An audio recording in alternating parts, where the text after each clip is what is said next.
The boarding process for Flight 728, one of the busiest routes for Zenith Airlines, a carrier famed for its exceptional service, was in full swing.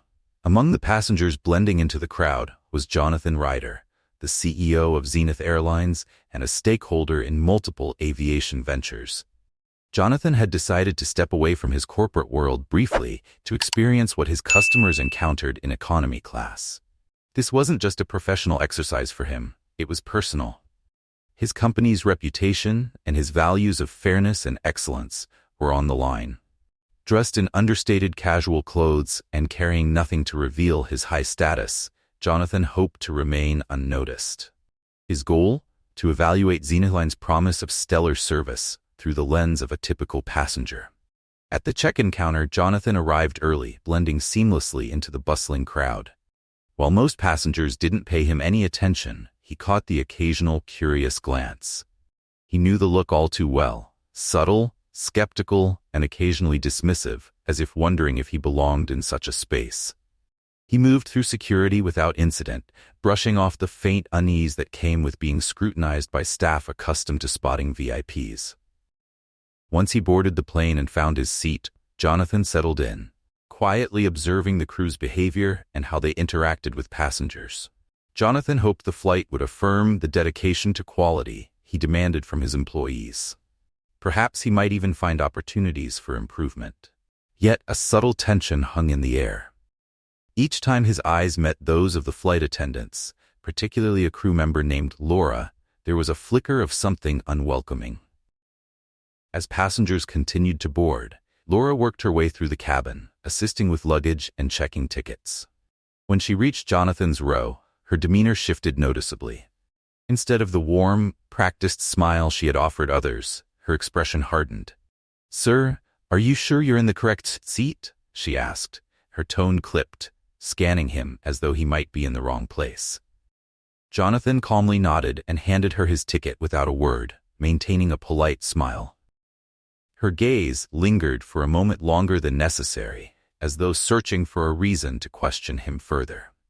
Finally, with a curt nod, she moved on, muttering something under her breath that he couldn't quite catch.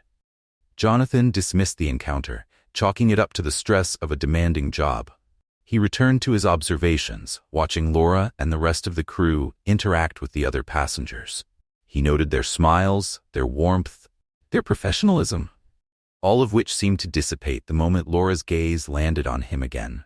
By the time the final passenger had boarded and the cabin doors were closed, Jonathan realized Laura was still glancing in his direction. This time, her expression was unmistakably one of irritation.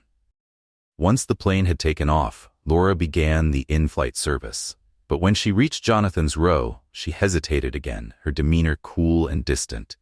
Without making eye contact, she gave him a terse nod before moving on to the next row without offering any refreshments. Jonathan, ever patient, decided to address the issue civilly. "Excuse me," he called out, keeping his tone polite. "Could I have a glass of water, please?" Laura stopped in her tracks, turning slowly to face him. Her eyes scanned him from head to toe, her irritation plain. "We'll get to you when we can, sir," she replied, her voice laced with impatience. "There are other people we need to serve first." Jonathan was taken aback, but chose not to escalate the situation. He gave her a polite nod, silently hoping she might reconsider her tone. Instead, Laura turned sharply on her heel and continued down the aisle, her body language dismissive. Jonathan sighed deeply, trying to suppress his unease. He wanted to believe it was just a misunderstanding, that Laura was perhaps having an off day. Yet, her attitude gnawed at him. Was this how his employees treated passengers they deemed unimportant? Determined to remain calm, Jonathan decided to observe further, taking mental notes. However, a troubling thought began to form in his mind. If someone in his position could encounter such treatment, what might an average passenger endure? Determined to make the best of his experience, Jonathan Ryder decided to let the initial tension go. After all, this was a flight under his company, Zenith Airlines, and as its CEO, he's committed to understanding every aspect of the customer experience, good or bad. But as the flight continued, Jonathan couldn't ignore the signs. Laura, The flight attendant, who had initially been cold toward him, seemed to handle the rest of the cabin with warmth and professionalism. She offered drinks and meals to passengers with a pleasant smile. Yet every time she approached his section, her demeanor shifted. Her expression soured, and she moved past him as if he didn't exist. The odd treatment wasn't limited to Laura. 2 other attendants also passed by Jonathan's row without acknowledging him. Despite his polite attempts to request basic services offered to everyone else, they completely ignored him. Frustrated but composed, Jonathan leaned back in his seat, continuing to observe. Time dragged on until Laura returned, this time carrying a tray. Jonathan felt a sense of relief. Perhaps she had reconsidered her behavior and was finally going to serve him. But as she leaned over, the tray tipped, sending a cup of steaming coffee directly onto his face. The scalding liquid burned his skin, and Jonathan instinctively wiped at his face, gasping in pain. It was no accident. He could see it in Laura's expression. Her face betrayed no shock or regret, only a cold, unapologetic gaze. "Oops," she said, her tone laced with mockery. "Looks like you're a bit clumsy, aren't you?" Jonathan bit back a sharp reply, the sting of the burn overshadowed by the sting of her words. Around him, he felt the judgmental stares of fellow passengers, as though they believed he was somehow at fault. Keeping his voice steady, he asked, "Could you at least bring me a napkin?" "Sorry, sir, we're all out," Laura replied dismissively, barely sparing him a glance as she walked away.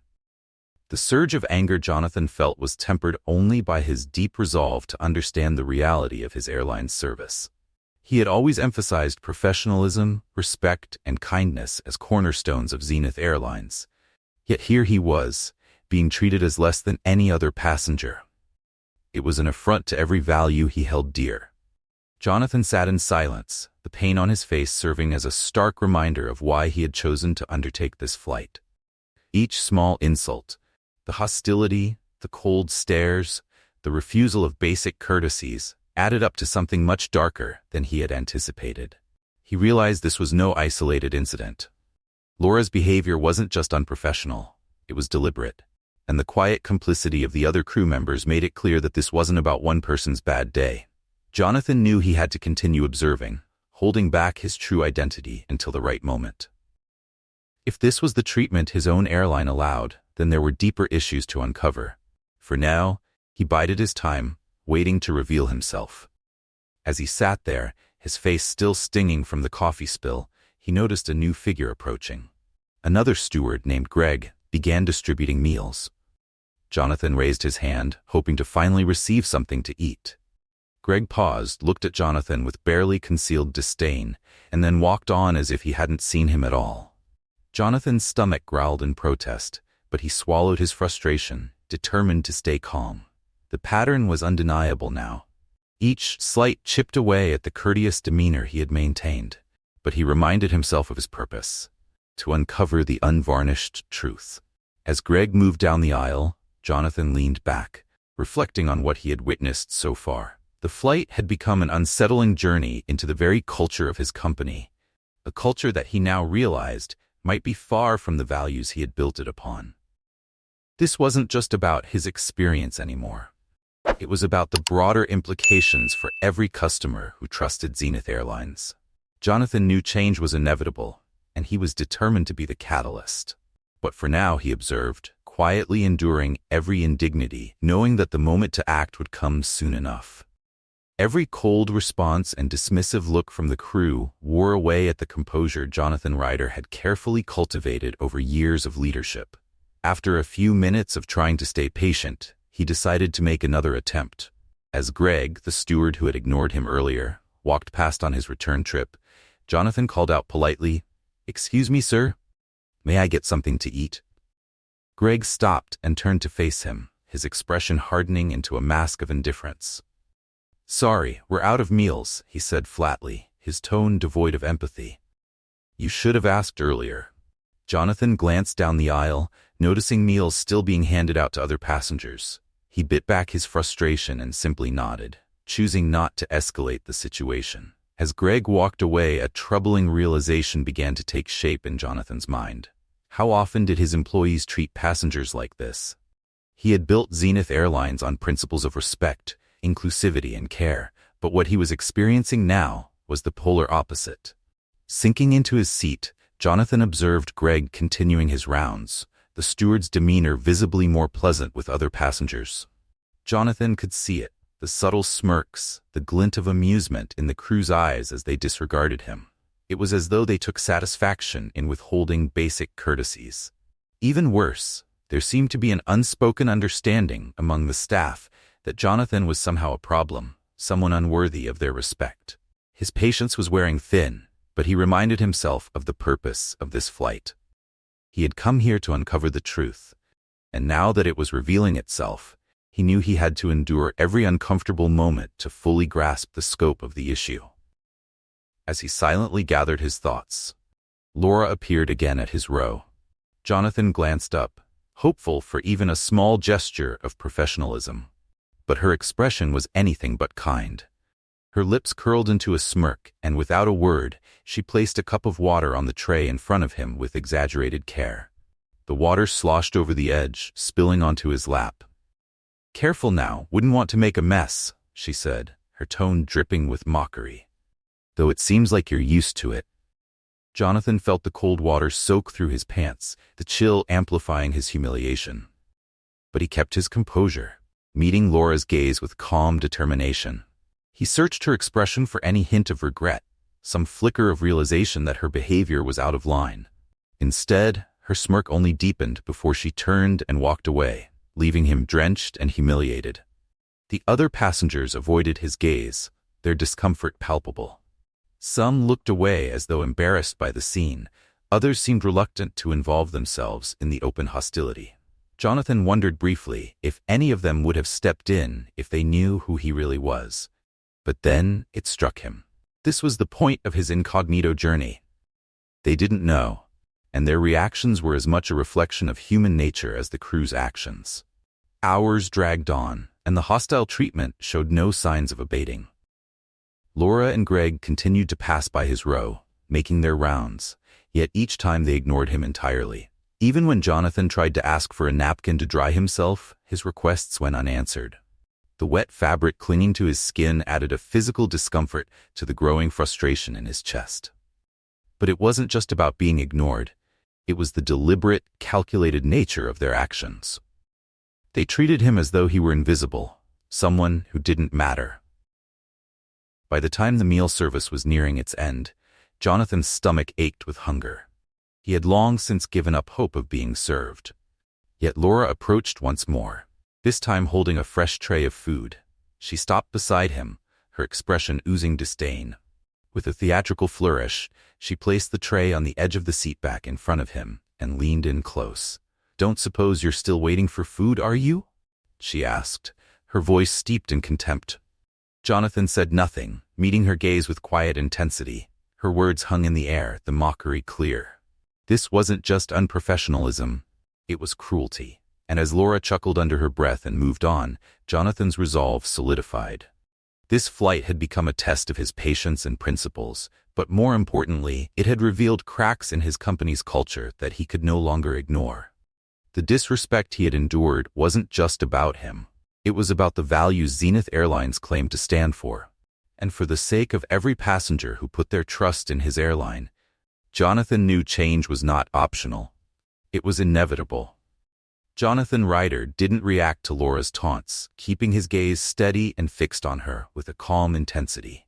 She tilted her head as if in mock contemplation. "No, I don't think so," she said with exaggerated deliberation. "You don't look like you need anything else, do you?" She chuckled, and Greg joined her, their smug smiles only adding fuel to the fire. In that moment, Jonathan fully understood the depth of their cruelty. This wasn't just inattentive service or a bad day, it was targeted humiliation. The two employees, his own staff, were openly mocking him, feeling fully justified in their disdain simply because of how they perceived him. A surge of anger flashed through him, but he reined it in, determined not to let them see how deeply their behavior affected him. His patience was nearing its breaking point, but he reminded himself why he was here. As the plane began its descent, Laura and Greg passed by his row one final time, their voices low but their mocking laughter unmistakable. Jonathan listened intently, each insult carving itself into his memory. He had come on this flight to uncover the truth, and now it lay bare before him. The respect and care he had believed were foundational to Zenith Airlines turned out to be nothing more than a thin veneer, barely concealing the prejudice lurking beneath. When the plane landed and passengers began gathering their belongings, Laura turned to him one last time. Her smirk was firmly in place as she leaned slightly toward him. "Have a nice day," she said, her voice dripping with sarcasm. Jonathan gave a small nod, his expression calm and composed, though inside he was seething. The moment of truth was near, and he could feel its weight pressing down on him. But for now, he held back, letting them believe they had won. As he stood to leave, he caught a glimpse of himself in the reflective surface of the seatback monitor. His face looked tired but resolute. Despite the relentless barrage of insults, he had maintained his dignity. Soon, they would understand exactly who they had been mocking. Taking a deep breath, Jonathan gathered his belongings and prepared to disembark. As he moved toward the front of the plane, he noticed Laura and Greg watching him intently from the aisle. Their expressions shifted from smug satisfaction to hardened authority as he approached. "Sir, we need you to sit back down," Laura said firmly, her tone heavy with condescension. She stepped into his path, blocking him with an air of authority that felt performative. Jonathan frowned in confusion. "The plane has landed," he replied evenly. "Isn't it time to disembark?" "We have a few things to discuss before you go anywhere," Laura said, glancing over her shoulder as if signaling someone. A prickling unease washed over Jonathan as Greg approached, his arms crossed, standing behind Laura with a defensive posture. "Several passengers have complained about your behavior," Laura announced loudly, her voice carrying enough for others nearby to hear. "You've been disruptive during the flight, causing a disturbance." Jonathan's mouth fell open in disbelief. He had barely spoken during the entire flight, let alone caused any trouble. "That's not true," he said firmly, struggling to keep his voice steady. "I didn't cause any disturbance." Greg stepped closer, his expression darkening. "Look, sir, we don't know what your deal is, but this isn't the place to act out. You've been making loud noises, ignoring instructions, and making the flight uncomfortable for everyone." Jonathan felt his patience slipping. The sheer absurdity of their accusations made his blood boil. He stood there, a man who had gone out of his way to stay polite and calm, now painted as a troublemaker. The other passengers glanced over, their faces a mix of curiosity and discomfort. "This is ridiculous," Jonathan said, his voice tinged with frustration. "I've done nothing of the sort." But Laura and Greg weren't listening. They stood united, their expressions resolute, as if they were delivering a verdict. The weight of their false accusations pressed heavily on Jonathan, but he knew this wasn't the time to reveal his identity. Instead, he drew a deep breath, holding his ground. The truth would come out soon enough, and when it did, the reckoning would be swift. Jonathan Ryder felt his face flush with a mix of disbelief and frustration. "I've done none of those things," he said, his voice steady despite the turmoil inside. "I've been sitting quietly this entire flight."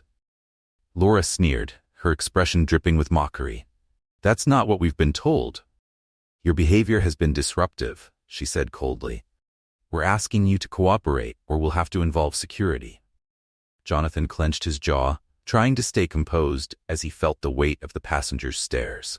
Their expressions were a mix of discomfort and curiosity, turning the situation into an open spectacle. It was clear this was designed to humiliate him further. "Look," Jonathan said firmly, his tone calm but resolute. "I've done nothing wrong. I've followed every instruction, and I would appreciate it if you'd let me leave the plane like everyone else." But Laura only crossed her arms, her gaze hardening. "You're not going anywhere until this is resolved," she snapped. At that moment, the cockpit door opened and the pilot emerged. He was a tall, broad-shouldered man with an air of authority. His name tag read Captain Harris. His eyes immediately locked onto Jonathan, his expression tense and irritated. "What's going on here?" Harris demanded, his voice sharp as he approached. "This passenger," Laura began, shooting Jonathan a contemptuous glance, "has been loud and disruptive. Frankly, we don't feel safe letting him disembark until we've contacted security." Jonathan's patience snapped. "I'm not a threat to anyone," he said, his voice clipped but controlled. I'm simply trying to leave, like every other passenger. His words seemed to fall on deaf ears. Harris stepped closer, his eyes narrowing as he looked Jonathan over. We don't tolerate disorderly conduct on our flights, he said in a low, menacing tone. And we certainly don't take kindly to passengers who think they're above the rules. Jonathan opened his mouth to respond, but before he could utter a word, Harris grabbed his arm in a firm grip. The suddenness of the action shocked Jonathan, and he stumbled slightly as the pilot yanked him back with surprising force. "What are you doing?" Jonathan protested, his voice rising as he tried to pull free.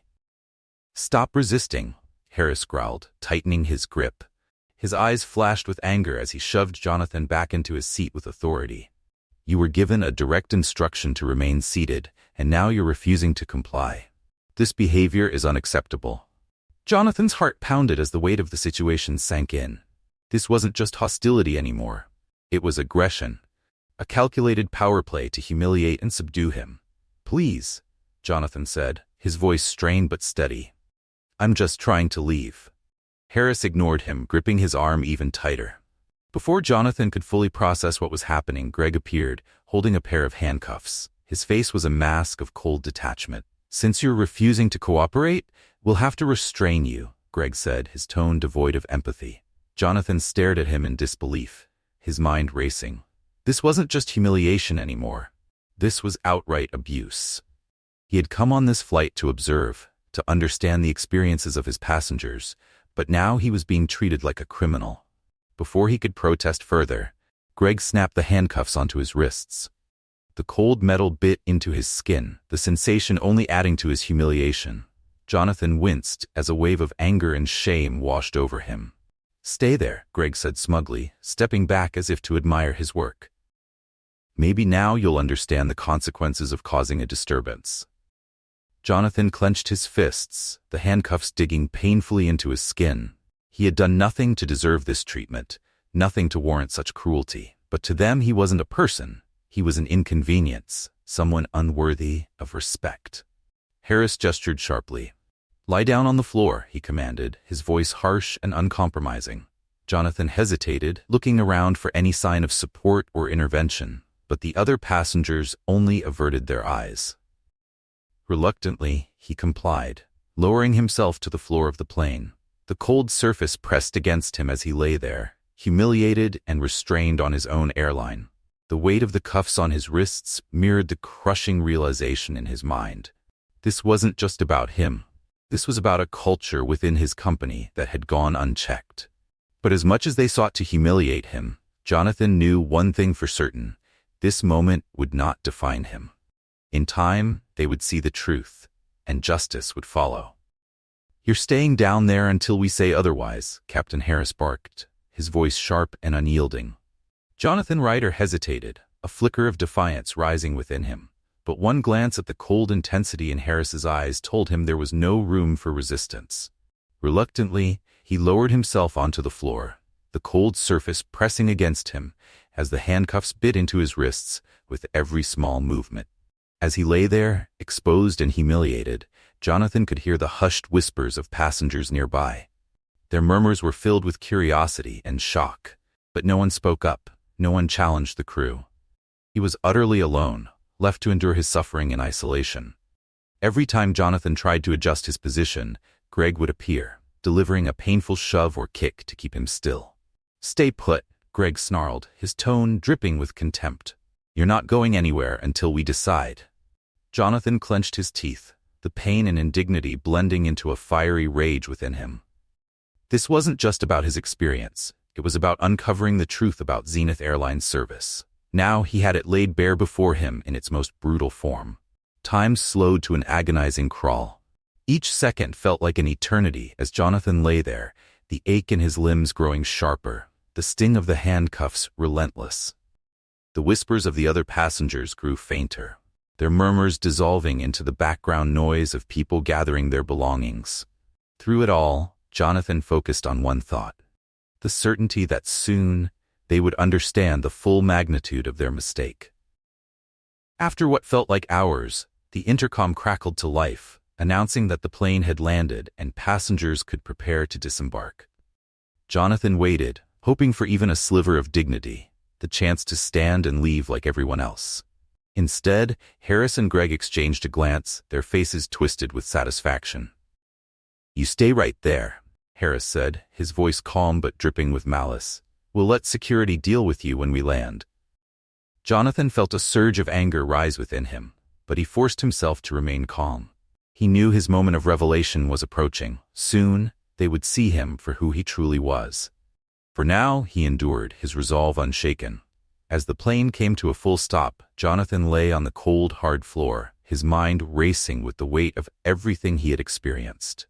Every insult, every blow, every calculated act of cruelty replayed in his head. He had seen the truth, not just in their actions, but in the culture they represented.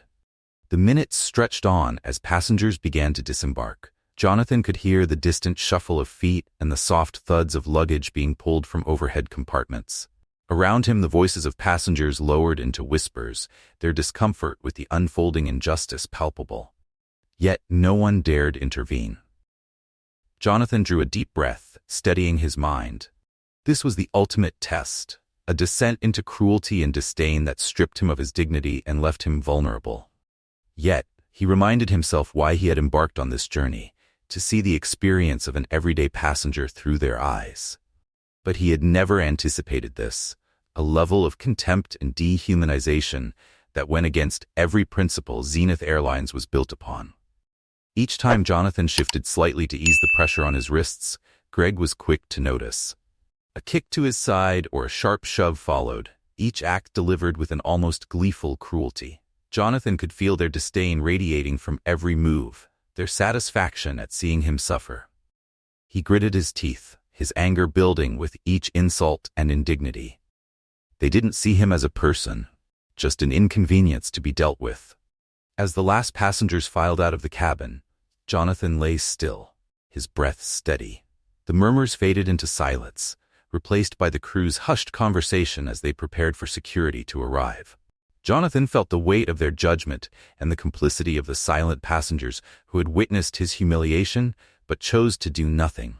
He knew their silence wasn't born of malice, but fear, a reluctance to involve themselves in a confrontation. Despite everything, Jonathan held on to his resolve. He had come to see the truth, and now he had seen it in its harshest form. He was Jonathan Ryder, the man who had built Zenith Airlines on the pillars of respect and integrity. But in this moment, he was just another passenger, powerless and humiliated, left to endure the full brunt of their cruelty. Yet deep within, he knew that this would not be the end. Justice was coming, and it would be undeniable. Each member of the staff looked at him with a mix of contempt and smug satisfaction. Out of the corner of his eye, he saw Laura standing with her arms crossed, her expression a picture of triumph. "Well," she said, her voice dripping with mockery, "I hope you enjoyed the flight." Jonathan said nothing, his face a mask of calm. He locked eyes with Laura, letting her see the strength in his gaze, a silent promise that her actions would not go unpunished. For now, though, he allowed her to revel in her fleeting sense of victory, knowing the tables would soon turn. Finally, after what felt like an eternity, 2 security officers boarded the plane. Their expressions were blank and unreadable as they surveyed the scene. "This passenger has been causing trouble," Laura declared, gesturing toward Jonathan with a theatrical air of authority. Her voice was firm, her tone self-righteous. He refused to follow instructions, disrupted the flight, and became aggressive toward the crew. We had no choice but to restrain him. The officers turned their attention to Jonathan, their eyes scanning his disheveled appearance. The handcuffs on his wrists, the coffee stains on his shirt, and the weariness etched into his face all painted a picture that played right into Laura's false narrative. "Sir," one of the officers said in a flat, indifferent tone, "we're going to need you to come with us." Jonathan met the officer's gaze, his voice steady as he replied, "I've done nothing wrong. These people are lying." Laura let out a sharp, derisive laugh, her eyes glinting with satisfaction. She crossed her arms, her demeanor triumphant. "Lying?" she scoffed. "Why would we lie? The entire crew can vouch for what happened. You were disruptive, and we had to ensure the safety of our passengers." Jonathan's frustration surged, but he forced himself to remain composed. Raising his voice or revealing his identity now would only complicate matters. He knew it was better to wait until he was in a more controlled environment. "Sir," the officer repeated, his patience wearing thin. "We're not here to argue. Please come with us." Jonathan nodded, the weight of his frustration settling heavily on his shoulders as he prepared to comply. He had no choice but to follow the officers off the plane and face whatever awaited him outside. But deep down, he knew this wasn't the end. His moment of truth was drawing closer. Soon, he would have the opportunity to expose the injustice he had endured and reveal his true identity. And when that moment came, there would be no mistaking the consequences of their actions. The cruelty and prejudice Jonathan Ryder had endured on the flight lingered in his mind as the security officers led him down the aisle. He could feel the smug stares of the crew on his back, their self-satisfied expressions burning into his memory. In that moment, Jonathan made a silent promise to himself. He would hold each of them accountable. They would face the consequences of their actions.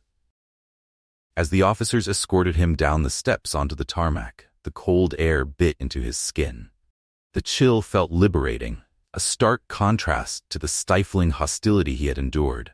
But the handcuffs around his wrists remained, a tangible reminder of the injustice he had suffered. Once they reached the terminal, one of the officers finally removed the cuffs. His expression softened slightly as he looked at Jonathan. "You're free to go," the officer said quietly. Jonathan met his gaze, his eyes resolute. "Thank you," he replied, his tone even but firm. "But I'm not done here." The officer gave him a curious glance but said nothing, stepping aside to let him continue. Jonathan straightened his jacket, his mind sharp with determination. As he entered the airport, a surge of purpose rose within him. What he had just experienced wasn't merely a personal affront, it was a betrayal of everything Zenith Airlines was meant to stand for.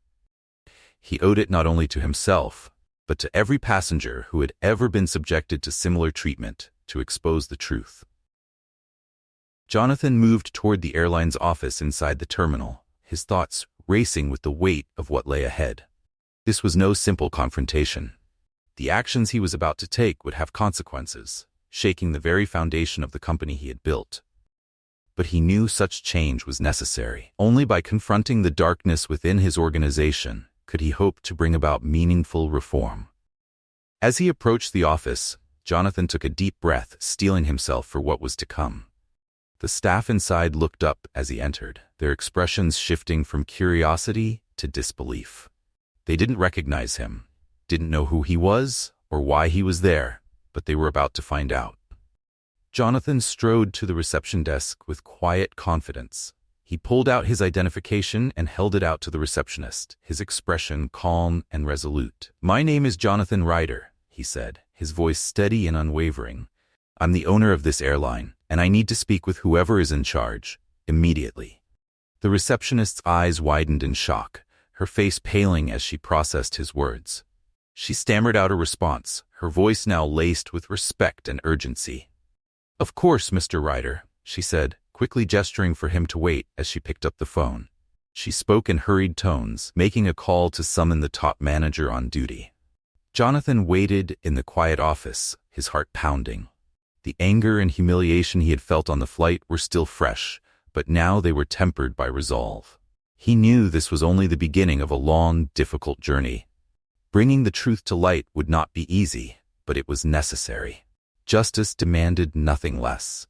As he stood there, the weight of his experience settled on him, but so did a sense of peace. He had endured the worst, seen the truth of his company's service in all its cruelty, and now he was ready to act. Minutes later, the manager arrived, their expression a mixture of confusion and concern. Jonathan turned to meet them, his resolve hardening further. This was the moment he had been waiting for. The truth was about to come to light, and those who had wronged him and betrayed the values of Zenith Airlines would face the full consequences of their actions. Jonathan Ryder was ready to ensure that no one else would suffer as he had on that flight. The battle for justice had only just begun. The receptionist stared at Jonathan Ryder with a mix of shock and awe, her hands trembling slightly as she made the call to the head of operations. Her voice was hushed, hurriedly relaying his identity. Jonathan observed her closely, noting the immediate shift in her demeanor once she realized who he was. He was no longer just another passenger to her. He was Jonathan Ryder, the founder and owner of SkyQuest Airlines, the very company she worked for. "Mr. Ryder, our operations manager will be with you shortly," she said, her tone now filled with respect. She gestured to a plush seat nearby, but Jonathan remained standing, his gaze steady and unyielding. Within minutes, a man in a sharp, tailored suit entered the room. His expression was a blend of confusion and concern as he approached Jonathan, extending a hand. "Mr. Ryder, I'm David Trent, head of operations," the man said, his voice laced with deference. "I understand you have an urgent matter to discuss. Please, how can we assist you?" Jonathan gave a slight nod, his posture rigid, his gaze unwavering. "I just arrived on one of your flights, Flight 329, he began, his voice calm but firm. "And I think it's safe to say I didn't receive the kind of treatment that any passenger, let alone the owner of this airline, deserves." David's face paled, his nervousness evident as he shifted his weight. I'm deeply sorry to hear that, Mr. Ryder. Could you tell me what happened?" For the next several minutes, Jonathan recounted every detail of his ordeal. His voice remained measured and composed, but each word carried the weight of his experience. He spoke of Laura's blatant disrespect, her refusal to serve him, and the calculated cruelty of spilling hot coffee on him. He described Greg's cold indifference, the mocking remarks, and finally, the moment when Captain Harris physically restrained him, forcing him into handcuffs and humiliating him in front of the other passengers. As Jonathan spoke, he watched David's expression shift from initial confusion to disbelief and finally to outright horror. By the time Jonathan finished, David looked visibly shaken, his face drained of color. "Mr. Ryder," David stammered, his voice barely above a whisper, "I don't know what to say. I can't believe this happened. I had no idea." Jonathan's eyes narrowed, his voice sharp and cutting. "Believe it. I experienced it firsthand, and if this is how my employees treat a passenger they deem undeserving, then we have a much bigger problem on our hands." David swallowed hard, nodding quickly. "You're absolutely right, Mr. Ryder. I assure you, this is not the standard of service we aim to provide. I'll personally ensure that those responsible are held accountable." Jonathan raised a hand, silencing him. "I don't want assurances, Mr. Trent. I want action. Effective immediately, I want every member of that crew, Laura, Greg, Harris, and anyone else complicit in their behavior, removed from duty. I want this incident documented in their records, and I expect a full investigation into how they managed to stay employed despite their conduct." David's hands trembled slightly as he pulled out a notepad and began scribbling down Jonathan's instructions. "Understood, sir. I'll see to it right away," he said, his voice shaky. Jonathan studied him carefully, searching for signs of sincerity. He could tell that David was genuinely horrified by what had happened, but Jonathan wasn't ready to trust him just yet. The events of the flight had revealed far too many cracks in the foundation of the company he had once believed was solid. "There's one more thing, Mr. Trent," Jonathan said, his tone softening slightly but retaining its edge. "I want to address the crew personally. They need to know exactly who I am and understand the full extent of their actions." David's eyes widened in surprise, and he hesitated for a moment before nodding. "Of course, Mr. Ryder," he said. Jonathan's expression remained resolute. He had endured humiliation and cruelty, but now the time had come to confront the people responsible and ensure they understood the gravity of their actions. This was more than just justice. It was about reclaiming the integrity of SkyQuest Airlines and setting a precedent for the future. As David moved to arrange the meeting, Jonathan took a deep breath, his resolve unwavering. The crew was about to learn the truth, and their actions would not go unanswered. Jonathan Ryder gave a curt nod, a sense of grim satisfaction settling over him. He knew the confrontation would be challenging, a test of his restraint. Yet it was necessary. The crew needed to see him, to understand the truth of who he was and the gravity of what they had done. A few minutes later, David returned, his expression tight as he gestured for Jonathan to follow. "They're waiting for you in the conference room, sir," he said, his voice tinged with a mix of dread and respect. Jonathan walked down a narrow corridor, his footsteps echoing in the silence. The tension in the air was palpable as they approached the door at the end of the hall. David opened it, revealing a modest conference room where Laura, Greg, and Captain Harris sat. Their expressions ranged from confusion to thinly veiled irritation. The moment Jonathan stepped inside, the atmosphere shifted dramatically. Laura's eyes widened in shock as recognition dawned on her. The smug expression she had worn throughout the flight vanished, replaced by a look of shame. Greg's mouth fell open, his gaze darting nervously between Jonathan and David. But it was Captain Harris's reaction that brought a flicker of satisfaction to Jonathan's heart. The man's face turned pale, his usually commanding demeanor crumbling as his eyes locked onto Jonathan with a mix of fear and disbelief. Jonathan let the silence stretch, taking a deep breath before speaking. "I'm sure you all recognize me now," he began, his voice calm but laced with an edge that sent a shiver through the room. "I am Jonathan Ryder, the owner of SkyQuest Airlines, and you've all made a grave mistake." Laura looked away, her face flushing with shame. Greg and Harris exchanged uneasy glances, their confidence shattered in an instant. "For the duration of that flight," Jonathan continued, his gaze sweeping over each of them, "you treated me as though I were less than human. You ignored me, humiliated me, subjected me to physical abuse, all because you assumed I was just another passenger."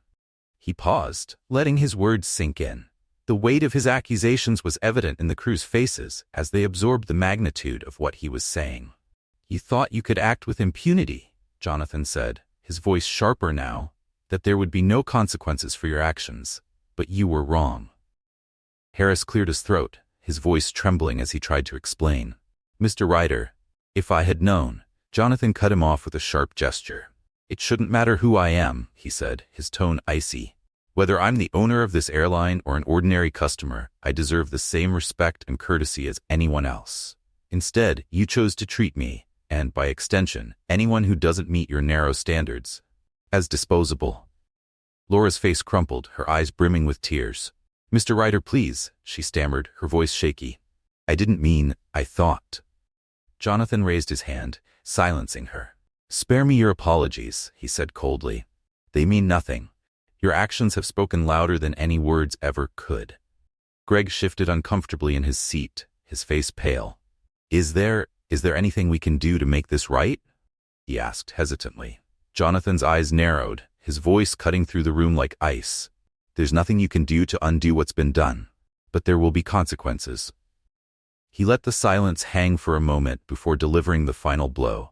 "Effective immediately, you are all terminated from your positions within this airline. Your records will reflect the nature of your actions, and I will personally ensure that this incident is known to anyone who considers hiring you in the future." A heavy stillness fell over the room. Laura began to cry, silent tears streaming down her face as the reality of her actions sank in. Greg hung his head, his shoulders slumped in defeat, while Harris clenched his fists, his expression one of barely contained anger.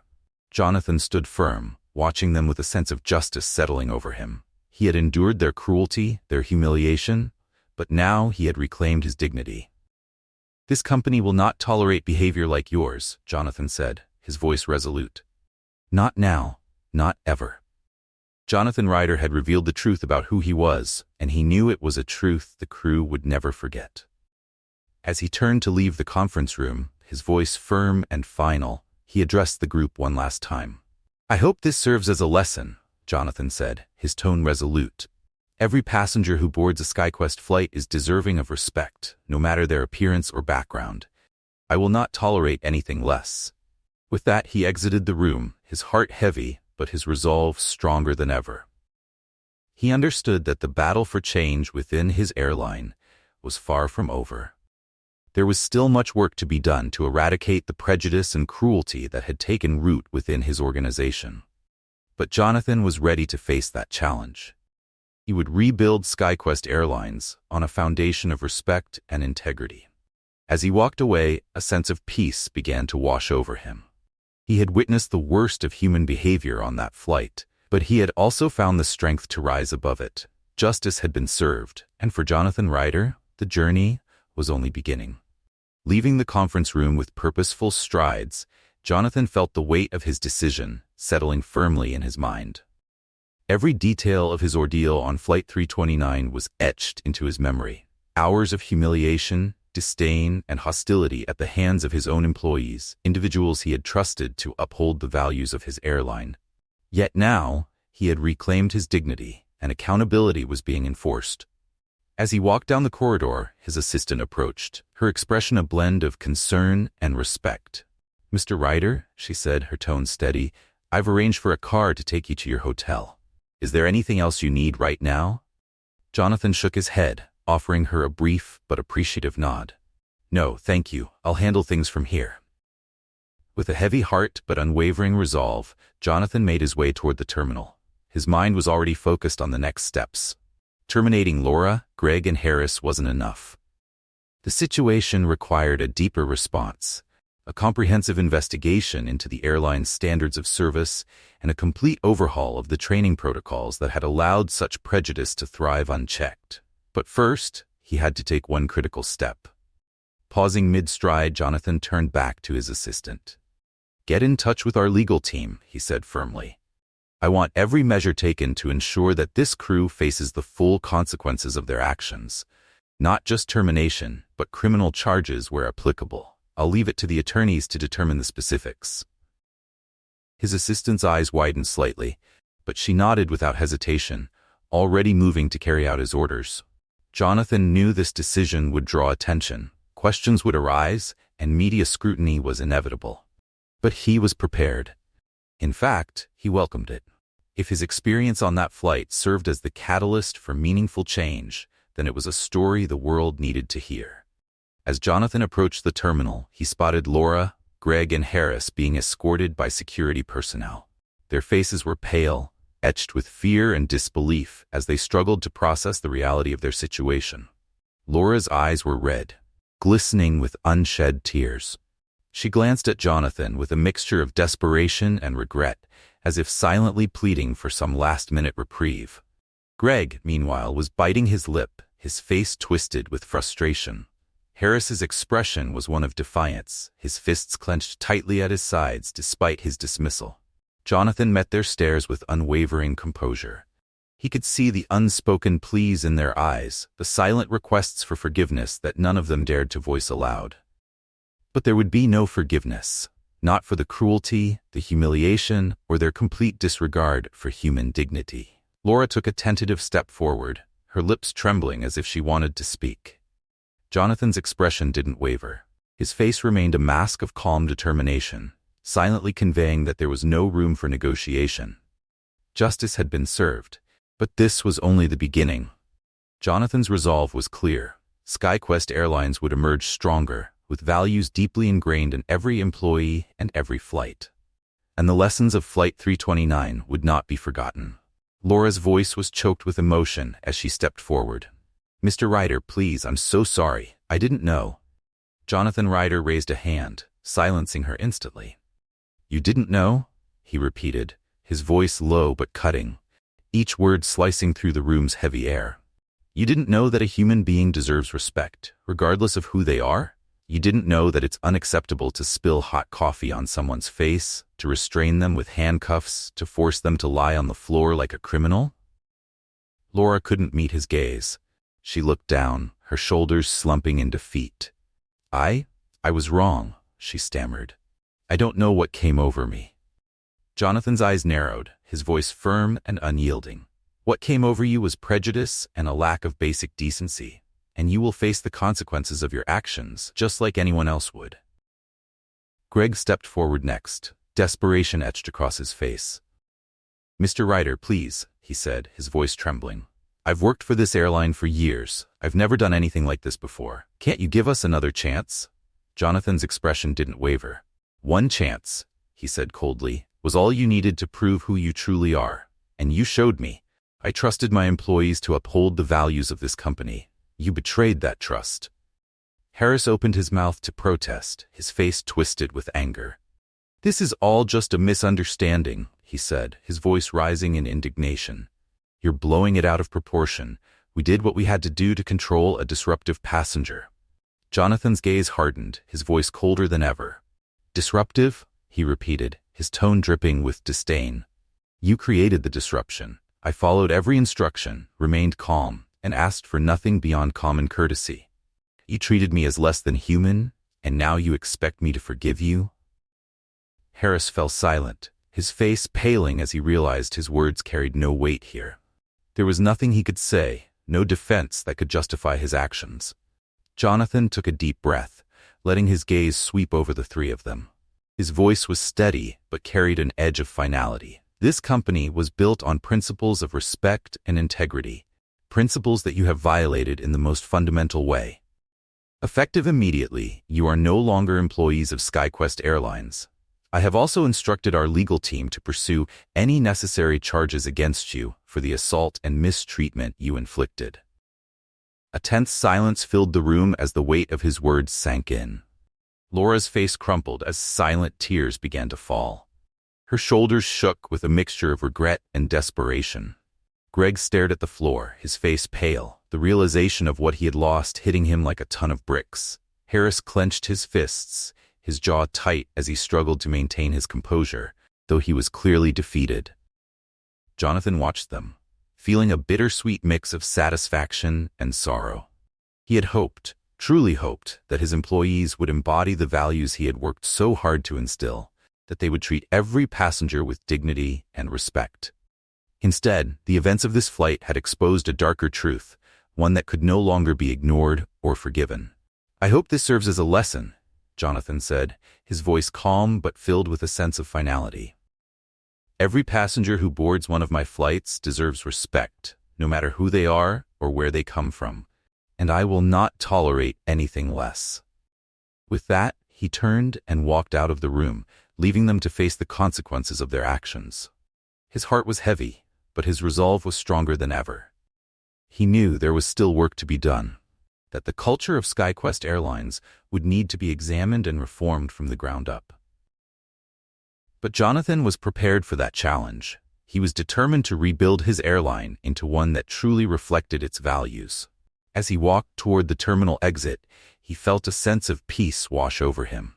He had endured the worst of humanity on that flight, but had found the strength to rise above it and ensure that justice was served. Outside the terminal, Jonathan paused and looked up at the sky. The weight of his experience began to lift. Replaced by a renewed determination, he had come face to face with the prejudice and cruelty that still existed in the world. But he had also seen the power of accountability and the importance of standing up for what was right. And as he stood there, he knew that this moment was only the beginning. The fight for respect and dignity, for every passenger, every employee, and every flight, was far from over. But Jonathan Ryder was ready to lead the charge. He would dedicate himself to ensuring that SkyQuest Airlines became a company where every passenger, regardless of their status or appearance, was treated with the respect they deserved. This journey, though painful, had reignited his sense of purpose. Jonathan would use the experience not only as a catalyst for change, but also as a testament to the power of resilience and the importance of standing up for justice. As he walked away from the terminal, leaving the weight of the day behind him, a renewed determination settled within him. The road ahead would not be easy. Reforming the culture of an organization and holding people accountable never was. But Jonathan was ready to face whatever challenges came his way. The story of Jonathan Ryder serves as a poignant reminder that respect is a fundamental right, not a privilege dictated by status or appearance. What began as a routine flight transformed into a harrowing journey that exposed troubling truths within his own company. But Jonathan chose to take a stand. His courage ensured that no one else would have to endure the same mistreatment. As he stepped outside the terminal, Jonathan paused and looked up at the sky. The crisp air filled his lungs, and the weight of his ordeal began to lift. While he had witnessed cruelty and prejudice firsthand, he had also seen the transformative power of accountability. Jonathan knew he would channel this experience into positive action, working tirelessly to reshape SkyQuest Airlines into a beacon of respect and integrity. Every challenge, every hurdle, would be met with the same steadfast resolve that had carried him through his darkest moments. This was only the beginning of Jonathan Ryder's mission. If this story moved you, Don't forget to subscribe and hit the like button to hear more powerful narratives like this. Share your thoughts in the comments below. What would you have done in Jonathan's place? Your opinion matters. Standing under the open sky, Jonathan Ryder found strength in knowing that change was within his grasp. The fight for respect was one he was prepared to lead, and his journey would serve as an enduring example of how justice, resilience, and purpose could shape a better future for everyone.